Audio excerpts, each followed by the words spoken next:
ओम शांति। आज है 13 जुलाई 2021। आज के साकार मधुर महावाक्य हैं। मीठे बच्चे, शिव बाबा को ये भी लालसा नहीं कि बच्चे बड़े होंगे तो हमारी सेवा करेंगे। वह कभी बूढ़ा होता नहीं। बाप ही है निष्काम सेवाधारी।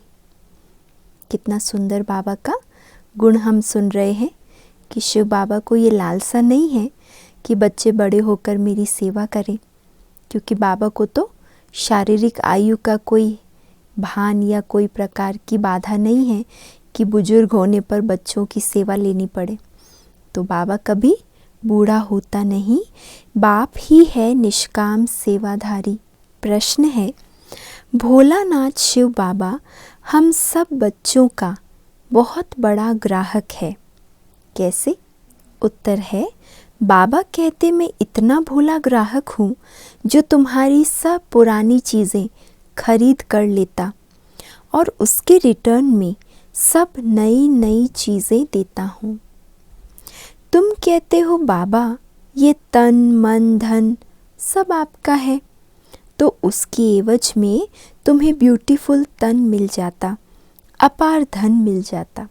बाबा कहते मैं इतना भोला हूँ जो 63 जन्मों का जो तुम्हारा सब पुराना हो गया है, चाहे तन मन धन, वो सब लेकर बदले में तुम्हें 21 जन्मों के लिए सब कुछ नया दे देता हूँ। और हम बच्चे भी क्या करते हैं, बाबा को सब कुछ देकर एवज में अपरम्पार भविष्य के लिए ले लेते हैं। तो बाबा कहते इतना बड़ा और इतना भोला ग्राहक है। गीत है भोलेनाथ से निराला, कोई और नहीं। ओम शांति। यह भक्ति मार्ग में गीत गाते हैं। जो भी गीत हैं सब भक्ति मार्ग के हैं। उनका भी अर्थ बाप समझाते हैं। बच्चे भी समझ जाते हैं कि भोलानाथ किसको कहा जाता है। देवताओं को भोलानाथ नहीं कहेंगे। गाया हुआ है, सुदामा ने 2 मुट्ठी अन्न की दी तो महल मिल गए, तो भी कितने समय के लिए? 21 जन्म के लिए।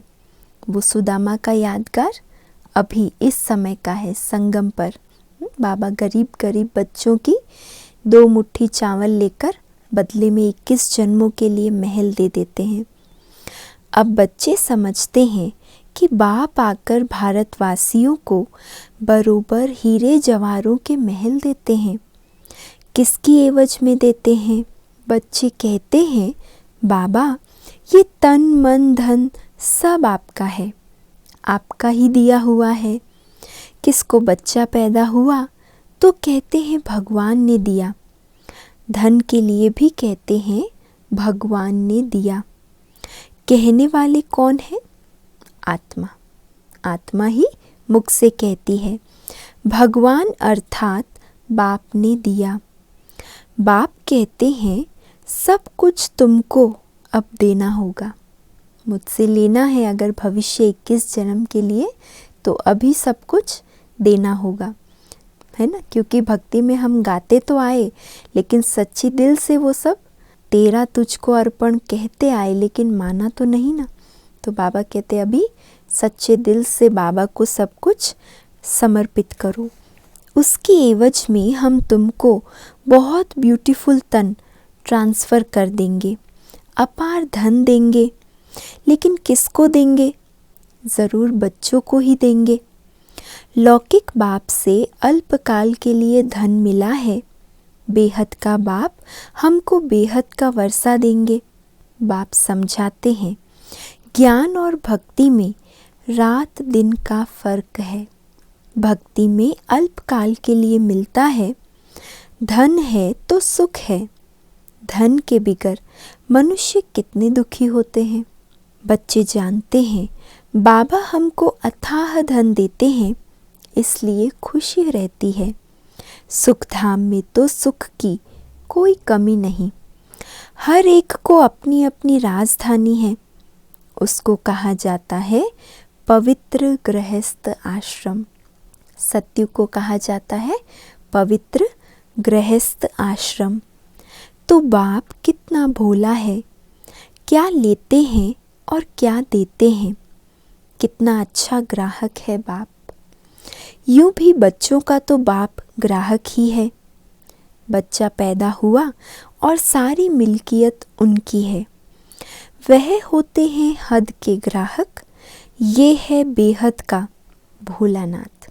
वो तो थोड़े रुपयों के लिए लेन देन करते हैं, दुकानदारी करते हैं, ग्राहक से सौदा करते हैं। यहाँ तो हम 21 जन्मों का सौदा कर रहे हैं, तो बेहद का ग्राहक हो गए ना। बेहद के बच्चों का ग्राहक। बाप कहते हैं मैं परम धाम से आया हूँ, पुराना सब कुछ तुमसे लेकर नई दुनिया में तुमको सब कुछ देता हूँ। इसलिए दाता कहा जाता है। दाता भी इन जैसा और कोई नहीं, निष्काम सेवा करते हैं। बाप कहते हैं मैं निष्कामी हूँ, मेरे को कोई भी लालसा नहीं। ऐसे तो नहीं कहता हूँ कि बच्चों का काम है बूढ़े बाप की संभाल करना, क्योंकि हमने तुम्हारी संभाल की है। नहीं, ये कायदा होता है बाप बूढ़ा हो तो बच्चे उनकी संभाल करें। ये बाप तो कभी बूढ़ा होता नहीं है ना। दुनिया में तो एक कायदा है, लेकिन आज के समय में तो हम देखते हैं कि बच्चे वो भी फ़र्ज़ अदाई नहीं करते, अपना फ़र्ज़ नहीं निभाते हैं, माता पिता को वृद्धाश्रम में छोड़ देते हैं। लेकिन यहाँ तो शिव बाबा कहते हैं मैं तो कभी ये नहीं कहता कि मैं बूढ़ा हूँ तो मेरी संभाल करो, क्योंकि मैं कभी बूढ़ा होता नहीं, सदैव जवान हूँ। आत्मा कभी बूढ़ी नहीं होती। ये तो जानते हो, लौकिक बाप बच्चों में उम्मीद रखते हैं कि हम बूढ़े होंगे तो बच्चे हमारी सेवा करेंगे। भल सब कुछ बच्चों को देते हैं, फिर भी सेवा तो होती है।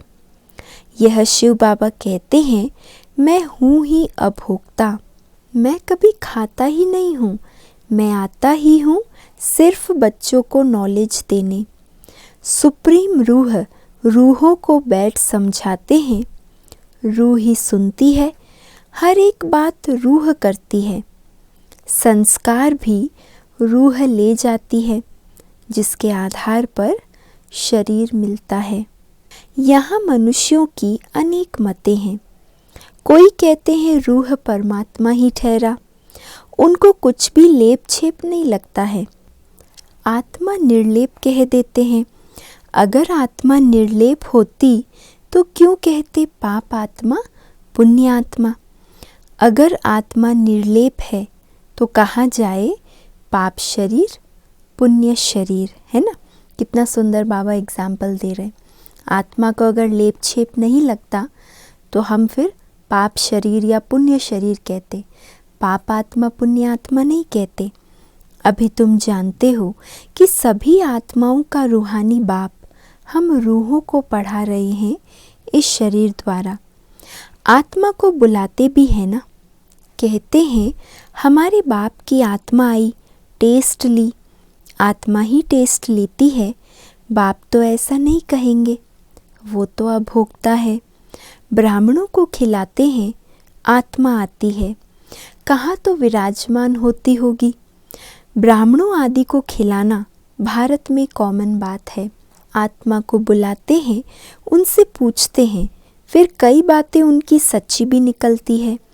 ये पितृ आदि खिलाना ये भी ड्रामा में नूंद है, इसमें कोई वंडर नहीं खाना चाहिए। बाप नटशेल में ड्रामा के राज को बताते हैं।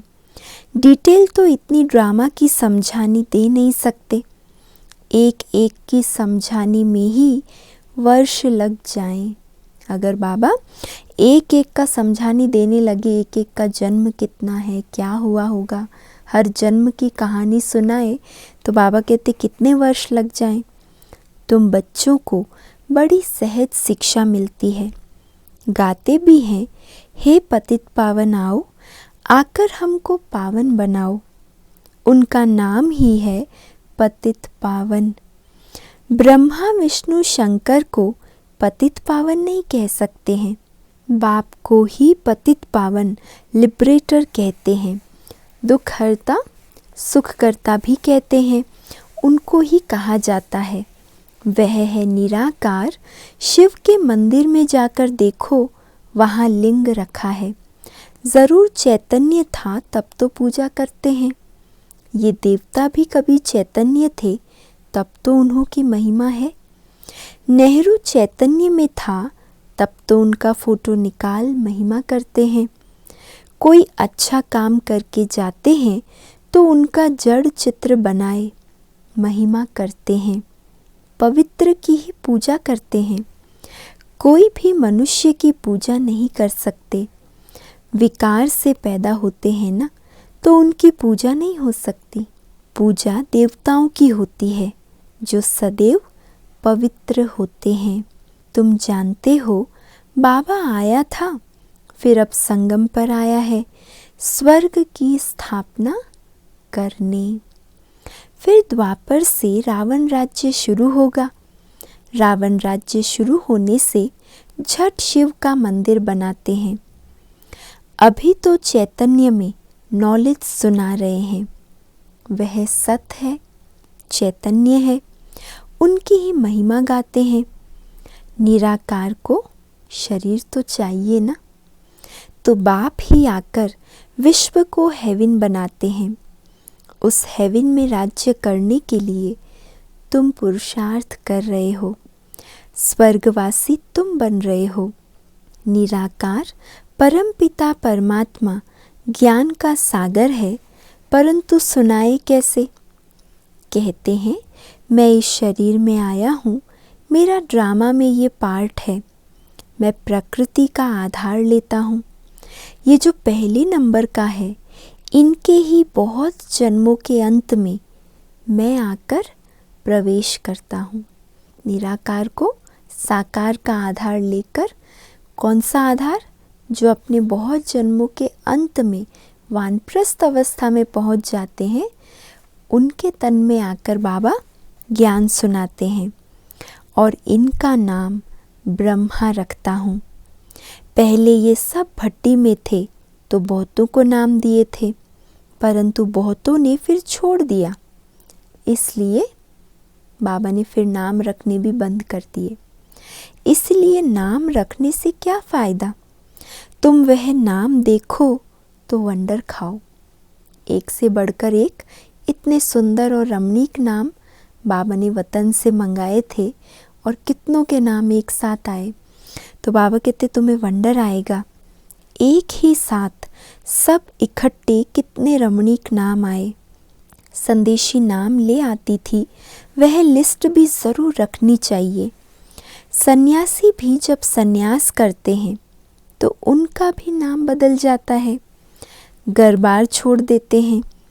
तुम छोड़ते नहीं हो, तुम ब्रह्मा के आकर बनते हो, शिव के तो हो ही। तुम कहते ही हो बाप दादा। सन्यासियों का ऐसे नहीं होता है।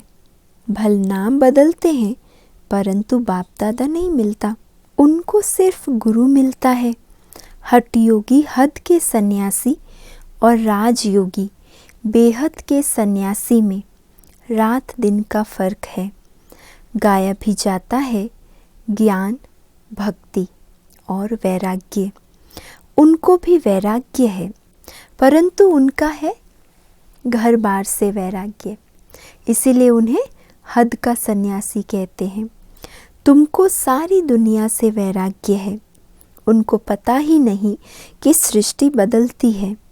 तुम्हारा है बेहद का वैराग्य। ये सृष्टि खलास होनी है, तुम्हारे लिए नई दुनिया बन रही है, वहाँ जाना है, परंतु पावन होने बिगर तो वहाँ जा नहीं सकते। दिल में जंचता है बरोबर नई दुनिया में देवी देवताओं का राज्य था, जो बाप अब स्थापन करते हैं। तुम जानते हो, शिव बाबा को याद करने से हम पुण्य आत्मा बन जाएंगे। है बड़ा सहज, परंतु याद भूल जाती है। हमको पता भी है कि अगर बाबा की याद हमें रहे तो हम पुण्य आत्मा बन जाएंगे। जन्म जन्मांतर की मैल आत्मा की साफ हो जाएगी। लेकिन बाबा कहते घड़ी घड़ी याद भूल जाती है। भक्ति मार्ग की रस्म रिवाज बिल्कुल ही अलग है। वापस अपने घर तो कोई जा नहीं सकता, पुनर्जन्म सबको ज़रूर लेना है। घर जाने का समय एक ही है। फलाना मोक्ष को प्राप्त हुआ, ये तो गपोड़ा है। बाप कहते हैं कोई भी आत्मा बीच में से वापस नहीं जा सकती, नहीं तो सारा खेल बिगड़ जाए। हर एक को सतो रजो तमो में ज़रूर आना है। मोक्ष के लिए तो बहुत आते हैं। समझाया जाता है मोक्ष होता नहीं, ये तो अनादि बना बनाया ड्रामा है, वह कभी बदली नहीं हो सकता। मक्खी यहाँ से पास हुई, फिर 5000 वर्ष बाद ऐसे ही पास होगी। ये तो जानते हैं बाबा कितना भोला है। पतित पावन बाप अपने परम धाम से आते हैं पार्ट बजाने, वही समझाते हैं ये ड्रामा कैसे बना हुआ है, इसमें मुख्य कौन कौन है। जैसे कहते हैं ना कि सबसे साहूकार कौन है इस दुनिया में, उसमें नंबरवार नाम निकालते हैं। तुम जानते हो सबसे साहूकार कौन है, वह कहेंगे अमेरिका। परंतु तुम जानते हो स्वर्ग में सबसे साहूकार ये लक्ष्मी नारायण बनते हैं। तुम पुरुषार्थ करते हो भविष्य के लिए, सबसे बड़ा साहूकार बनने के लिए। ये रेस है, इन लक्ष्मी नारायण जैसा साहूकार कोई होगा? बाबा पूछ रहे हैं। अल्लाह अव्वल दिन की भी स्टोरी बनाते हैं। ठगा करने से कुबेर का खजाना निकल गया। बहुत किस्म किस्म के नाटक बनाते हैं। अभी तुम्हारी बुद्धि में है ये शरीर छोड़ स्वर्ग में जाएंगे, हमको कारून का खजाना मिलेगा। बाप कहते हैं मुझे याद करने से माया एकदम भाग जाएगी। बाबा को याद करने से माया एकदम भाग जाएगी। बाप को याद नहीं करते तो माया फिर तंग करती है। अगर बाबा की याद भूलेंगे तो ज़रूर बुद्धि को माया अपनी ओर खींचेगी, कुछ न कुछ तूफान लाएगी। कहते हैं बाबा हमको माया के तूफान बहुत आते हैं। अच्छा, फिर बाबा युक्ति क्या बताते हैं? अच्छा, बाबा को बहुत प्यार से याद करो तो तूफान उड़ जाएंगे। बस कमी कहाँ है? प्यार की कमी है। कई बार सिर्फ नियम प्रमाण याद कर लेते हैं। दिनचर्या में नियम है बाबा को याद करने का तो याद कर लिया, लेकिन बाबा कहते बहुत प्यार से ऐसा बाबा को याद करो जो माया भाग जाए। बाकी नाटक आदि बैठ बनाए हैं, बात है कुछ भी नहीं। बाप कितना सहज बताते हैं। सिर्फ बाप को याद करो तो तुम्हारे में जो अलाई है वह निकल जाएगी और कोई तकलीफ नहीं देते हैं। आत्मा जो पवित्र सच्चा सोना थी वह अब झूठी बन गई है, फिर सच्ची बनेगी इस याद अग्नि से। आग में डालने बिगर सोना पवित्र हो न सके तो इसको भी योग अग्नि कहते हैं। है याद की बात, वो लोग तो अनेक प्रकार के हठ योग सिखलाते हैं। तुमको तो बाप कहते हैं यहाँ हठ योग नहीं करना है, ये है सहज राजयोग। तो बाबा कहते उठते बैठते याद करो। आसन आदि कहाँ तक तुम लगाएंगे? यह तो चलते फिरते काम करते याद में रहना है। कर्म योगी बनना है ना, तो चलते फिरते हर कर्म करते याद में रहना है। भल बीमार हो तो यहाँ लेट कर भी बाप को याद कर सकते हो। बीमारी का कोई वो बात नहीं है, लेकिन बिस्तर पर लेटे लेटे बीमारी में भी बाबा को दिल से याद करो। शिव बाबा को याद करो और चक्र फिराओ। बस उन्होंने फिर लिखा है गंगा का तट हो, अमृत मुख में हो। गंगा के किनारे तो गंगा जल ही मिलता है, इसलिए मनुष्य हरिद्वार में जाकर बैठते हैं। बाप तो कहते हैं तुम कहाँ भी बैठो, भल बीमार हो, सिर्फ बाप को याद करो। स्वदर्शन चक्र फिराते रहो, तब प्राण तन से निकले। ये प्रैक्टिस करनी पड़े। उस भक्ति मार्ग की बातों में और इस ज्ञान मार्ग की बातों में कितना रात दिन का फ़र्क है। बाप की याद से तुम स्वर्ग के मालिक बन जाएंगे। वह तो लड़ाई वालों को कहते हैं, जो युद्ध के मैदान में मरेगा वह स्वर्ग में जाएगा। वास्तव में युद्ध ये है, इस समय की ये माया से युद्ध की बात है। तो वास्तव में युद्ध यही है। उन्होंने कौरवों पांडवों का लश्कर दिखाया है। महाभारत लड़ाई हुई, फिर क्या हुआ? रिजल्ट कुछ भी नहीं, बिल्कुल ही घोर अंधियारा है। कुछ भी समझते नहीं, इसीलिए अज्ञान अंधियारा कहा जाता है। बाप फिर रोशनी करने आया है। उनको ज्ञान का सागर नॉलेजफुल कहा जाता है। अभी तुमको भी सारा ज्ञान मिला है। वह है मूल वतन जहाँ तुम आत्माएं रहती हो। उनको ब्रह्मांड भी कहा जाता है। यहाँ रुद्र यज्ञ रचते हैं, तो बाप के साथ साथ तुम आत्माओं की भी पूजा करते हैं, क्योंकि तुम बहुतों का कल्याण करते हो। इसीलिए बाबा कहते शिवलिंग के साथ सालिग्रामों को भी बनाकर उनकी पूजा होती है। बाप के साथ तुम भारत की खास और दुनिया की आम रूहानी सेवा करते हो। इसलिए बाप के साथ तुम बच्चों का भी पूजन होता है। अच्छा, मीठे मीठे सिकी लधे बच्चों प्रति माता पिता बाप दादा का याद प्यार और गुड मॉर्निंग। रूहानी बाप की रूहानी बच्चों को नमस्ते, और हम सब रूहानी बच्चों की रूहानी माता पिता बाप दादा को याद प्यार गुड मॉर्निंग और नमस्ते। तो बाबा ने विशेष एक तो योग अग्नि में आत्मा को तपाकर सच्चा सोना बनाना है। योग की बाबा ने बहुत महिमा की। योग बल को बढ़ाने के लिए अटेंशन दिलाया। दूसरा बाबा ने कहा, मैं बिल्कुल निष्काम सेवाधारी हूँ। मुझे अपने लिए कोई प्रकार की चाहना नहीं है कि बच्चे मेरी सेवा करें, मुझे संभालें।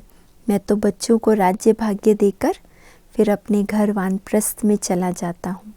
इतना भोला ग्राहक हूँ जो पुराना लेता हूँ और सब कुछ नया दे देता हूँ।